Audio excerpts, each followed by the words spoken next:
I've got a good feeling about this video. I know a lot of you are probably looking at the title and thinking, how dare he make such a general sweeping statement about the entire internet's guitar skill level. But I'm willing to bet you a lot of money. In fact, my entire life savings. Let me check, I'll log in. I bet you all 48 quid that I'm right. Let's find out, shall we?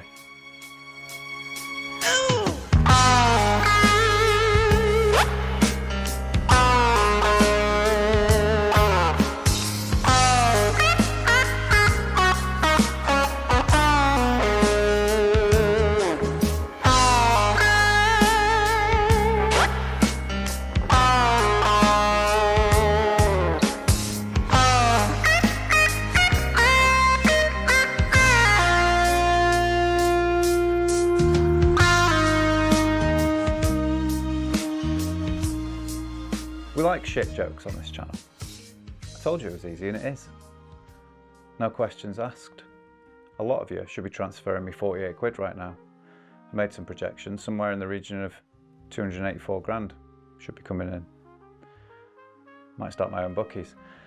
Anyway, this guitar solo is catchy as hell.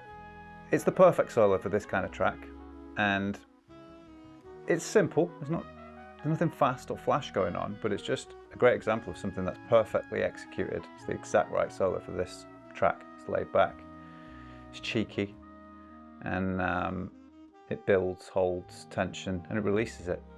It's like a good massage.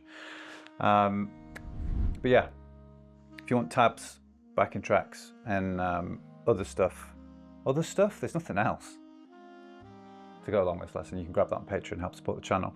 Well, let's get cooking, get stuck in. We're in A flat for the most part. It's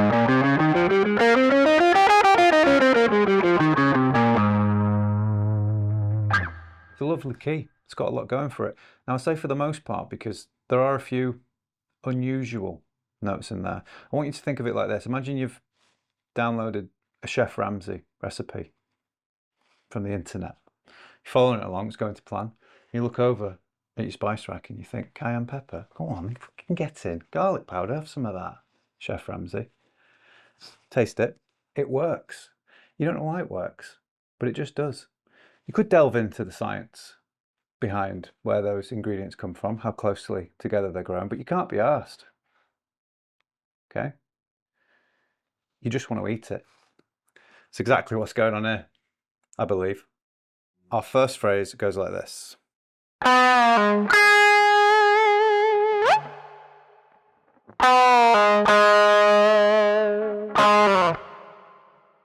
So we open with this pre-bend release, 8th fret of the D, pull off back to the A flat and then grab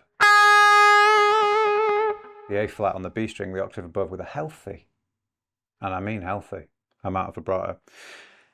Zip slide up from fret 9, 21, the octave above, you're doing another octave jump, so you've gone 3. If you kind of zip up and out, it's fine, but if you try and land in that 21st fret, it'll sound better. Back to that pre-bend release. This time, you're going to hang out on that lower A flat, vibrato, pulling down, that's what I like to do, and then hit it again, slide out. Then we've got this part.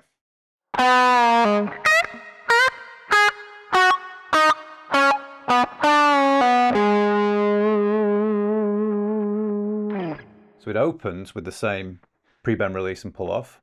And then this time we jump up to the 11th fret of the high E, and you're going to bend it up. Very staccato. Everything in this run is choppy, okay? In order to do that, you can kind of do a little bit of palm muting, but also bring your pick back in to the string. Chop the note dead, okay? On the G, you go 11-8. And then on the D string, you've got 11-9, 11. Back to the 11. Same kind of pre-bend release, pull off, and then down to the A flat that we do here, but we're doing it here. Bit of vibrato and slide out. So that last bit.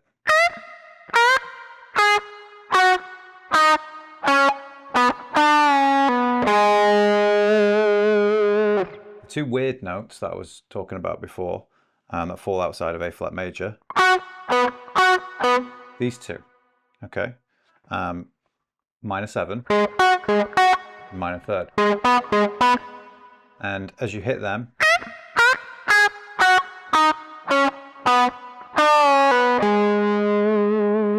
they just build a little bit of tension. They almost sound like one sounds a bit diminished and the other one sounds a bit like a passing note, like a flat 5. And it's that kind of blend of major and minor that you hear a lot of players do. Quick question for you. You'll notice just before the solo kicks in, that Lionel lets out this big ooh. And you might think, you know, it's that build-up of emotion, excitement, and guitar solo is about to erupt and it just kind of comes out. I don't think that's what happened, right? I imagine he's in the studio tracking his vocals, right?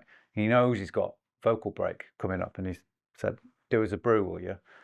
And someone's brought in a coffee, but they've used Bisto gravy instead of coffee because it's moodlit, it's dark and they can't see.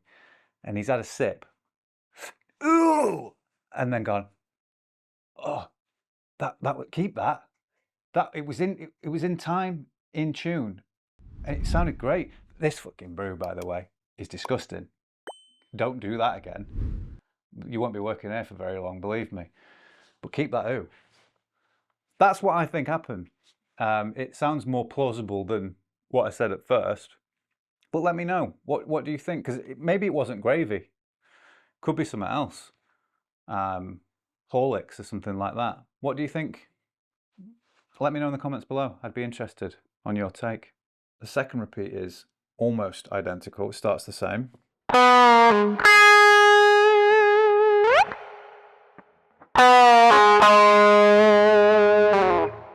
That A flat in the lower octave, don't hit it again when you slide down and out. It just sounds like it just slides out quietly.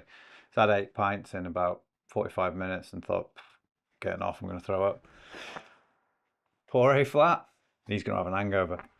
Then it completely changes on the final repeat. It goes like this.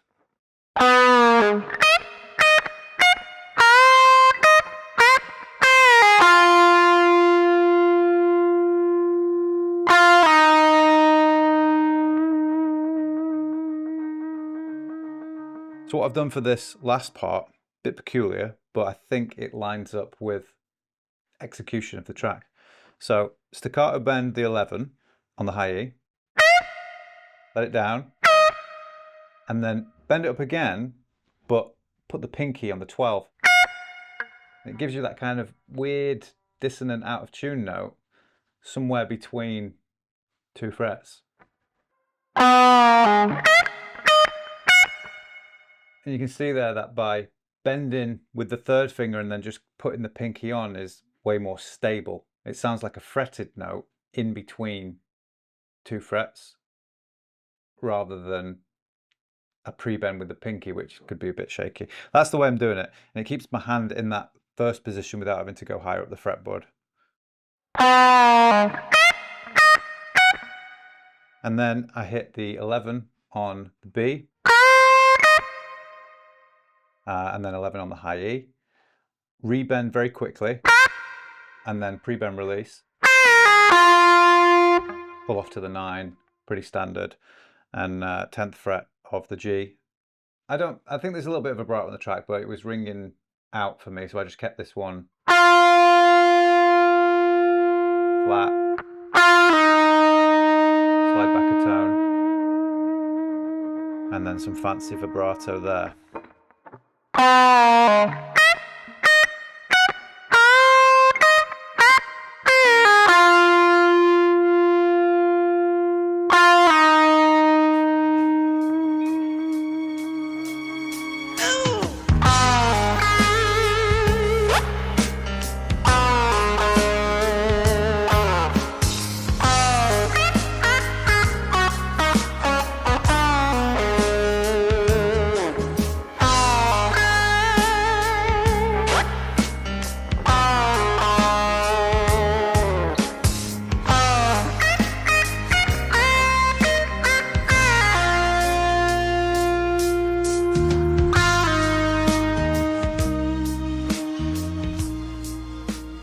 cool solo. And if you didn't already know it, or maybe you did know it and now you're playing it a little bit better, then that's great.